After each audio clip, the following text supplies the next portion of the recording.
જય હિન્દ દોસ્તો, કેમ છો મિત્રો ગઈકાલે આપણે જે પ્રમાણે માર્કેટ ડિસ્કસ કર્યું હતું એ પ્રમાણે માર્કેટની અંદર આજના દિવસની અંદર આપણને મુવમેન્ટ જોવા મળી હતી. તો મિત્રો વિડીયો ચાલુ કરતાં પહેલાં સૌથી પહેલાં આપણી ચેનલને તમે લાઈક કરી દો, ફોલો કરી દો અને સબસ્ક્રાઈબ કરી દો. તો મિત્રો વિડીયો ચાલુ કરતાં પહેલાં આપણે એક ગ્લોબલ માર્કેટ ઉપર નજર નાખીએ કે ગ્લોબલ માર્કેટની અંદર આપણને કઈ રીતની મુવમેન્ટ હતી અને કઈ રીતના આપણને ગ્લોબલ માર્કેટની અંદર મુવમેન્ટ જોવા મળેલી હતી.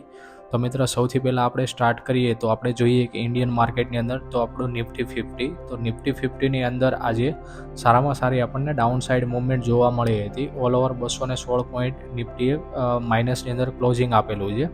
ત્યારબાદ સેન્સેક્સની અંદર વાત કરીએ તો સેન્સેક્સમાં 617 પોઈન્ટ સેન્સેક્સ આપણને આજના દિવસની અંદર માઇનસ જોવા મળે છે. ત્યારબાદ બેંક નિફ્ટીની વાત કરીએ તો બેંક નિફ્ટી આજના દિવસની અંદર આપણને પોઝિટિવ સાઇડ જોવા મળી હતી. 181 point bank Nifty plus side આપણને બેંક નિફ્ટીનું ક્લોઝિંગ જોવા મળેલું છે. ત્યારબાદ વિક્સની વાત કરીએ તો વિક્સ 14.17 સુધીની આપણને વિક્સની એક રેન્જ જોવા મળેલી હતી, બરાબર છે. ત્યારબાદ આપણે ડાઉન જોન્સની વાત કરીએ તો down Jones -411 point down Jones minus હતો, બરાબર છે. એટલે ડાઉન જોન્સની અંદર સારામાં સારું એક ડાઉનફોલ આપણને જોવા મળેલો હતો. ત્યારબાદ આપણે નાસ્ડાકની વાત કરીએ તો નાસ્ડાક -99.30ની પોઈન્ટ આપણને નાસ્ડાક માઇનસ જોવા મળેલો હતો, બરાબર છે. તો મિત્રો ઓલ ઓવર માર્કેટ જોઈએ તો global market all over down હતું. એના લીધે આપણે ઇન્ડિયન માર્કેટની અંદર બી થોડી ઘણી ડાઉન સાઇડની મૂવમેન્ટ જોવા મળેલી હતી, બરાબર છે. તો મિત્રો આપણે વિડીયો ચાલુ કરીએ એ પહેલાં આપણે નિફ્ટી ઉપર નજર કરીએ કે નિફ્ટીની અંદર આજના દિવસની અંદર કઈ રીતનું લેવલ હતું અને નિફ્ટીએ કઈ રીતની આપણને એક રેન્જ આપેલી હતી. તો મિત્ર 4 તારીખે આપણું ઇલેક્શનનું રિઝલ્ટ છે. તો ઇલેક્શનના રિઝલ્ટના લીધે આજે બેંક નિફ્ટીનો નવો ડે ચાલુ હતો, નવી એક્સપાયરીનો ફર્સ્ટ ડે હતો.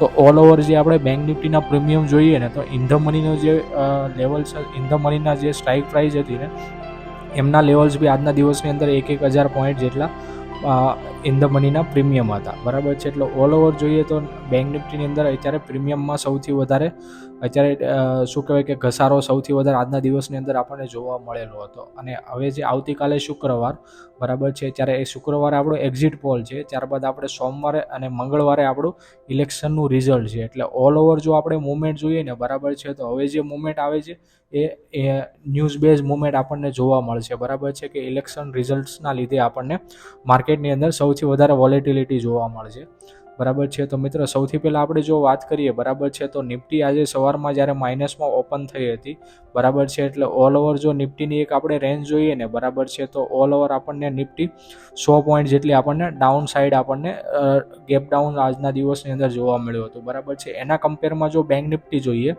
તો બેંક નિફ્ટી આપણને 250 પોઈન્ટ જેવી સવારમાં ગેપ અપ ઓપનિંગ થયેલું હતું, બરાબર છે. એટલે આજના દિવસની આખી ટોટલી મુવમેન્ટ જોઈએ તો નિફ્ટી અને બેંક નિફ્ટીની અપોઝિટ સાઇડની મુવમેન્ટ હતી. અને ઓલ ઓવર આપણે જો સેન્સેક્સ જોઈએ તો સેન્સેક્સની મુવમેન્ટ બી આપણને ડાઉન સાઇડની મુવમેન્ટ આપણને જોવા મળેલી હતી, બરાબર છે. તો સવારમાં જ્યારે માર્કેટ ઓપન થયું ત્યારે માર્કેટ ગેપ ડાઉન હતું, બરાબર છે. એક લેવલ જે આપણું આ હતું 22,620નું, એમણે નિફ્ટીએ બ્રેક કર્યું, બરાબર છે. જે ગઈકાલ પ્રમાણે જે આપણે ડિસ્કસ કર્યું એ પ્રમાણે 22,608ને નિફ્ટીએ બ્રેક કર્યું, એટલે આપણે ત્યાંથી આપણે સેલ સાઇડ એન્ટ્રી લીધી, બરાબર છે. આપણો ફર્સ્ટ ટાર્ગેટ હતો આપણો 22,520નો અને સેકન્ડ ટાર્ગેટ હતો આપણો 22,440નો. તો આ બંને ટાર્ગેટ આપણે અચીવ થયા છે આજના દિવસની અંદર. ત્યારબાદ 22,440 નિફ્ટીએ એક આપણને સપોર્ટ લેતા એક જોવા મળ્યો, બરાબર છે. જ્યાંથી નિફ્ટી એક સારો એવો સપોર્ટ લીધો અને ત્યાંથી આપણને એક શોર્ટ રિકવરી જોવા મળી, બરાબર છે. ઓવરઓલ જો વાત કરીએ પોઈન્ટની આપણને તો 144 પોઈન્ટની આપણને